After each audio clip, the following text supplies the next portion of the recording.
Welcome back to North Dakota Today. Many of us are still doing a lot more work at home than maybe we're used to. So one of the big questions is, what can I do to protect my PC?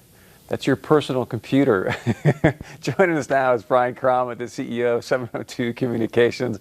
Brian, great to have you with us. You know, many people are still working at home a lot more than I think they probably anticipated. So what can they be doing to protect their hardware and maybe even their software? Yeah, I mean, COVID's gone on a lot longer than we thought, and we're going to be working from home for a while yet, honestly. And so, where we may have had full tech staff, full IT staff at work to make sure that our computers are running well and our data is safe.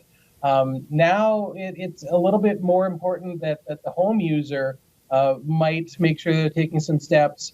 Whether you're working from home or not, honestly, it's more and more important all the time to make sure that we're keeping our data safe. And so keeping your data safe isn't terribly complicated. There's three basic things that I'd recommend that any home user start to consider. One would be just backups. And whether we're talking about full disk image backups or if you're just connecting something like Google Drive to sync specific files to the cloud to make sure that you're not losing data if you have a hard drive failure or if you have a ransomware attack or if you have, whatever, that you don't lose all your data. And so there are some options that are really easy to make sure that you've got copies of your data if something happens.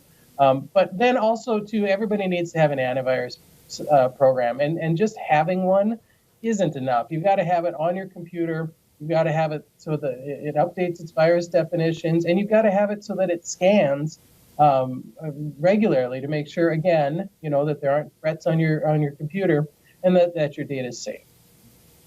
And the third one is just to make sure that you're having your software update, and not just your operating system, but any programs that you've got installed. I know we all know that sometimes we boot up a program and you see the annoying little pop-up that says there's a new version. Do you want to install it? And people get busy and they don't want to install that update. But it's important to do it because as software evolves, developers are always trying to keep interoperability up to date and also security up to date. And if you're not letting your computer do those updates, you could be putting yourself at risk. So I think you bring up a great point because we all get those, hey, update, and you're like, yeah, I'll get to that. So what kind of risks am I putting myself at if I don't update? There really isn't a software platform that isn't either currently under attack or won't be under attack at some point, right? I mean, that's just the nature of the internet. Hackers are trying to get in.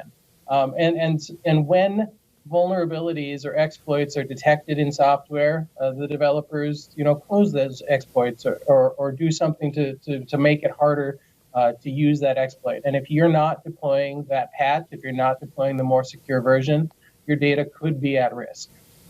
Is there a way to, if you're not real tech savvy, to know that your software is updated or to know that your antivirus is running when it should be? Is there a way to go in and check, or how do you do that? You can definitely go in and check and run those updates automatically. Or if all of this is just a little bit intimidating, you can call somebody like 702 Communications. We've got managed service agents that can be installed on your computer that can help monitor your software versions and your antivirus versions, and we can deploy updates automatically for you to make sure that you do always stay as protected as you can. That's awesome. So you guys can just call up 702 and kind of be some tech help. So if I want to do that, what's the number I should be calling? 218-284-5702, or you can always go to our website, 702com.com, and just chat with us or email us or whatever you want to do, and we'll get somebody to help. 702com.com. Brian Crom, 702com.com. Brian Crom. Man, you're on fire, buddy. So, Brian, thank you very much, sir. We appreciate it. Thanks, Chris. All right, stay with us. We got a lot more coming up right after this.